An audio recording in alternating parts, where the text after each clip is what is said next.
Hi hello నమస్తే welcome to our channel. నేను మీ Shri Anusha. Asthma వ్యాధి అనేది పుట్టిన పిల్లల నుంచి పెద్దవాళ్ళ వరకు ఇది కామనే. దీన్నే చైల్డ్హుడ్ ఆన్సెట్ ఆస్తమా అంటూ ఉంటారు. సో ఆస్తమా వచ్చిందంటే చాలామంది భయపడిపోతూ ఉంటారు. బీపీ షుగర్ కంటే ఇది చాలా ప్రమాదకరమా, మేము ఇన్హేలర్స్ వాడుతున్నాం, సైడ్ ఎఫెక్ట్స్ ఏమైనా వస్తుంటాయా, అలాగే ప్రెగ్నెన్సీ టైంలో ఇన్హేలర్స్ వాడాలా వద్దా, ఇలాంటి కామన్ డౌట్స్ చాలామందికి ఉంటూ ఉంటాయి. సో ఈ డౌట్స్ అన్ని క్లియర్ చేయడానికి ప్రెజెంట్ మనతో పాటు ఉన్నారు ప్రముఖ consultant pulmonologist doctor Venkatalakshmi garu from KIMS hospital Secunderabad. So మేడంతో మాట్లాడి కంప్లీట్ డీటెయిల్స్ తెలుసుకుందాం. Hello ma'am, how are you? All good అండి. So what is asthma? Asthma అంటే ఏంటి? ఎందుకంటే పుట్టిన పిల్లల్లో కూడా చూస్తూ ఉంటాము. సో నిజంగా ఇది కొంచెం భయపడాల్సిన వార్తేనా కాదా? కాదండి, జస్ట్ ఎలర్జీ. మనకి ఇప్పుడు రైనైటిస్ ఎలా అంటాం, సైనసైటిస్ ఎలా అంటాము, అలాగే ఆస్తమా కూడా one form of allergy. Upper respiratory tract తోటి లోవర్ రెస్పిరేటరీ ట్రాక్ట్లో ఎలర్జెన్స్ ఉన్నప్పుడు, అంటే వాతావరణంలో ఉన్న వేరియస్ ఎలర్జెన్స్, డస్ట్ అవ్వచ్చు, పోలెన్ గ్రెయిన్స్ అవ్వచ్చు, లేకపోతే ఆక్యుపేషనల్గా మనం కొన్నిటికి ఎక్స్పోజ్ అవుతారు కొందరు పీపుల్, సో అవ్వచ్చు. So any of them can cause airway inflammation అంటే ఎలర్జీ కాజ్ చేసే సెల్స్ ఎయిర్వేస్లో ఎక్కువగా ఉండడం.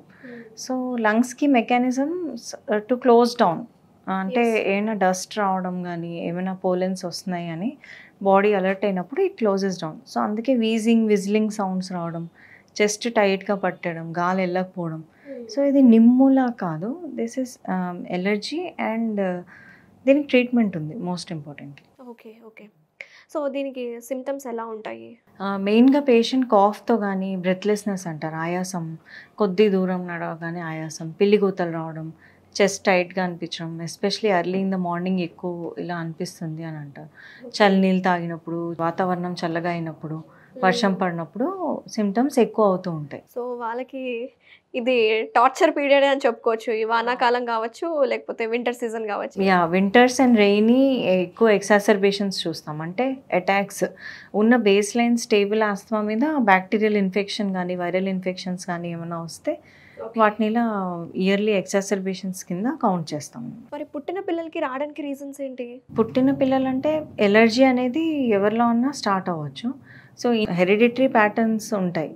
ఇప్పుడు తాతల దగ్గర నుంచి కానీ పేరెంట్స్ దగ్గర నుంచి కానీ పిల్లలకి రావడం. సో ఎటోపీ ఎలర్జీ అనేది ఫ్యామిలీస్లో రన్ అవుతూ ఉంటుంది. It can present as skin allergy or రిపీటెడ్గా తుమ్ములు రావడం, రైనైటిస్ అంటాం. సైనసెస్ అంటే మన హాలో స్పేసెస్ ఉంటాయి ఫేస్లో, అంటే స్కల్లో, అవి ఎఫెక్ట్ అవ్వడం, దానిలో ఇన్ఫ్లేమ్ అవ్వడం, బ్లాక్ అవ్వడము, అలాగే లంగ్స్లోకి వెళ్ళేటప్పటికి ఆస్తమా అంటాం.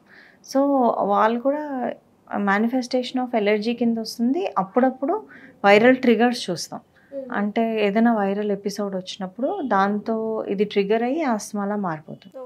సో ఇలా చైల్డ్హుడ్ ఆస్తమాస్ చిన్నప్పుడు స్టార్ట్ అయిన వాళ్ళు యూజువల్గా మనం అడల్ట్హుడ్ అంటే 14 to 18 years ఏజ్ వచ్చేప్పటికి రిజల్యూషన్ కూడా చూస్తాం చాలా మందిలో. తగ్గే ఛాన్సెస్ కూడా ఉంటాయి.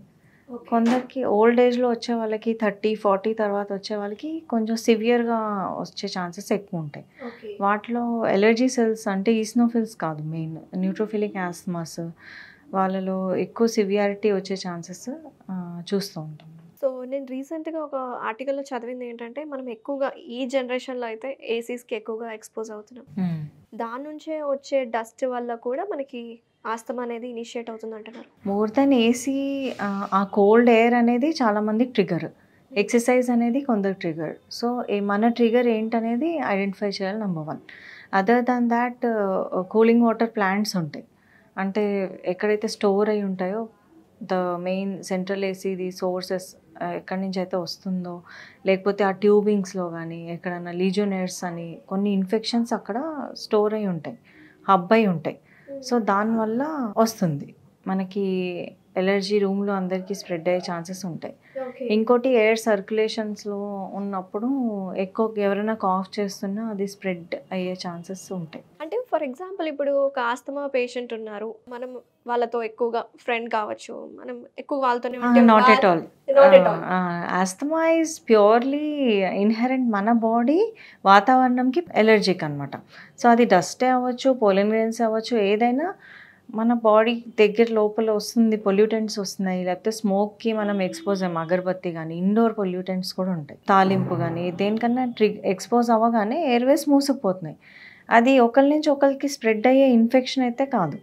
ఇప్పుడు నిమోనియా అనుకోండి, లేకపోతే ఇన్ఫెక్షన్స్ టీబీ లాంటివి, వైరల్ ఇల్నెసెస్, ఇవి ఒకరి నుంచి ఒకరికి స్ప్రెడ్ అయ్యేలాగా ఫ్యామిలీలో అందరికీ ఒకటేసారి రావడం ఇలాంటివి జరుగుతాయి. But asthma is not at all like that. So ఆస్తమాకి చాలామంది వాడేది ఇన్హేలర్స్.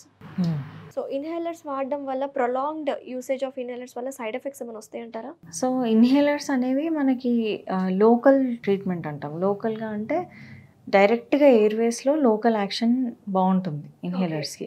వెరీ లో డోస్ అంటే మైక్రోగ్రామ్స్, 400, 200 ఇవి మైక్రోగ్రామ్స్ అనమాట. మైక్రోగ్రామ్ అంటే 10⁻⁻⁶. సో 1 గ్రామ్కి అంత తక్కువ అనమాట, అంత 0.000 అలా. సో అంత లో డోసు మనకు పనిచేయాలి అంటే డైరెక్ట్గా లంగ్స్లో వెళ్ళిపోవాలి. అదే మనం ట్యాబ్లెట్ వేసుకుంటే అది స్టమక్లో వెళ్ళాలి, అక్కడి నుంచి అబ్జార్ప్షన్ జరగాలి, బాడీ అంతా వెళ్ళాలి. అది హార్ట్ని ఎఫెక్ట్ చేయొచ్చు, ఐస్ని ఎఫెక్ట్ చేయొచ్చు, ఎనీ బాడీ పార్ట్లో అది వెళ్ళి దాని యాక్షన్ చూపించేకే లంగ్స్కి కొంత పార్ట్ వెళ్తుంది. అదే మనం ఇన్హేలర్ డైరెక్ట్గా తీసుకుంటున్నాము అంటే ఆ కంప్లీట్ ఏదైతే మనకు డోస్ కావాలో లో డోస్లో మనకు ఎఫెక్ట్ వచ్చేస్తుంది. సో డైరెక్ట్గా లంగ్స్లో వెళ్ళిపోతుంది, దాన్ని యాక్షన్ చూపిస్తుంది, ఎలర్జీ సెల్స్ని తగ్గిస్తుంది.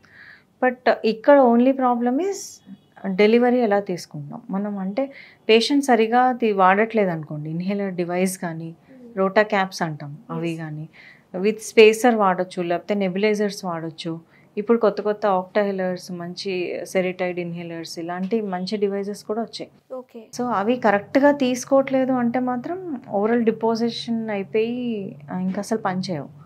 మెయిన్ మనకు సైడ్ ఎఫెక్ట్ ఎక్కువ లోకల్ డిపాజిట్ అయితే ఇన్హేలర్ వాడిన తర్వాత మౌత్ వాష్ అలా చేసుకోకపోతే ఈ లోకల్గా ఏమైనా చిన్న పుండ్లు రావడం కానీ, అది చిన్న ఫంగల్ ఇన్ఫెక్షన్స్ రావడం కానీ, అది తప్పిస్తే మేజర్గా మేమైతే 20-30 ఇయర్ ఫాలో అప్ పేషెంట్స్లో కూడా ఏం చూడలేదు. సో పేషెంట్స్ ఇన్హేలర్ మీద స్టేబుల్గా ఉన్నారు, ఆస్తమా కంట్రోల్ అవ్వగలుగుతుంది అనుకుంటే inhalers are first best choice.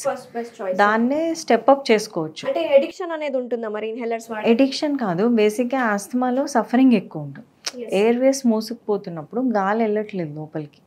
So దానివల్ల పేషెంట్కి బ్రీతింగ్ ఆడకపోవడం, గాలి ఆడట్లేదు, గాలి లోపలికి వెళ్ళట్లేదని జస్ట్ టైట్ అయిపోవడం, పట్టేసినట్టు ఉండడం, ఇవన్నీ ఉండడంతో ఇన్హేలర్ వెళ్ళిన తర్వాత ఆ రిలీఫ్ ఏదైతే వస్తుందో దట్ ఈస్ అంటే వాళ్ళకి అర్థమవుతుంది, వర్క్ కెపాసిటీ పెరుగుతుంది, they feel better, they are able to do all works. So అప్పుడు దే గెట్ ఇన్హేలర్ వాడాలి, ఇన్హేలర్ వాడితే మనకు డిసీజ్ అనేది ప్రాబ్లం అనేది తగ్గుతోంది అనేది అర్థమవుతుంది. సో అప్పుడు రెగ్యులర్ ఇన్హేలర్స్ అంటే 12 అవర్స్కి, ఇప్పుడు మార్నింగ్ వాడిన తర్వాత దాని హాఫ్ లైఫ్ ఉంటుంది ఎనీ డ్రగ్కి. సో సెకండ్ డోస్ అనేది 12 అవర్స్లో తీసుకుంటాం. అలా రెగ్యులర్గా వాడి ఎయిర్వేస్ని ఇన్హేలర్స్తోనే కంట్రోల్ చేయగలిగితే మనకి ట్యాబ్లెట్స్ ఇవన్నీ వాడక్కర్లేదు. కానీ మనం ఇందాక ఏదైతే అనుకున్నామో వైరల్ ఎక్సాసర్బేషన్స్ అవుతాయి, ఇన్ఫెక్షన్స్, అప్పుడు మనం మళ్ళీ స్విచ్ ఆన్ అవ్వాల్సి వస్తుంది ట్యాబ్లెట్స్కి. అప్పుడు హై డోస్లో ట్యాబ్లెట్స్ పెట్టాల్సి వస్తుంది. అలా ఇయర్లీ ఎక్కువ సార్లు అవుతుంది అనుకుంటే అప్పుడు సైడ్ ఎఫెక్ట్స్ అనేవి ట్యాబ్లెట్స్ వల్ల చూస్తాం. మనం ఇన్హేలర్ రెగ్యులర్గా వాడితే అసలు ఆ పొజిషన్కి వెళ్ళాం. ఫస్ట్ రెగ్యులర్గా వాడే వాళ్ళు, రెగ్యులర్గా వ్యాక్సినేషన్ తీసుకునే వాళ్ళకి అంత సివియారిటీ రాదు ఇయర్లో ఒకసారి కూడా. మరి ప్రెగ్నెంట్ పేషెంట్స్ ఇన్హేలర్స్ వాడుతూ ఉంటారు కదా, మరి వాళ్ళకి ఏమైనా ప్రాబ్లం ఉంటుందా? బేబీకి సైడ్ ఎఫెక్ట్స్ ఏమైనా వచ్చే అవకాశం ఉంటుందా? ముందు అనుకున్నట్టే లోకలీ యాక్టింగ్ అనమాట, బ్లడ్ స్ట్రీమ్లో ఎక్కువ వెళ్ళవు, డైరెక్ట్గా లంగ్స్లోనే ఎక్కువ యాక్షన్ అనేది ఉంటుంది.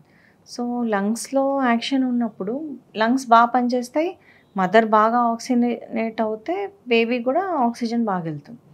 ఇన్ఫ్యాక్ట్ వాడకపోతే బేబీ గ్రోత్ తగ్గడము, బేబీకి సరిగ్గా ఆక్సిజన్ వెళ్ళకపోవడము, మదర్కి ఆక్సిజన్ తక్కువ ఉంటే బేబీకి కూడా తక్కువ వెళ్తుంది. సో ఆస్తమా సివియారిటీ పెరగడము, ఈ ఛాన్సెస్ ఎక్కువ ఉంటాయి. ఇన్ఫ్యాక్ట్ ప్రెగ్నెన్సీలో వాడడం ఈవెన్ మోర్ ఇంపార్టెంట్. ప్రెగ్నెన్సీలో ఆపకూడదు. ప్రెగ్నెన్సీలో ఎక్కువ మెడికేషన్స్ కూడా మనం ఇవ్వలేము.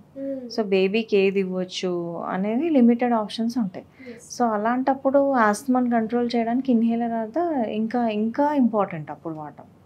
సో ఆక్సిజనేషన్ మదర్కి ఇంప్రూవ్ అయితే ఆటోమేటికలీ బేబీ గ్రోత్ అవన్నీ బాగుంటాయి.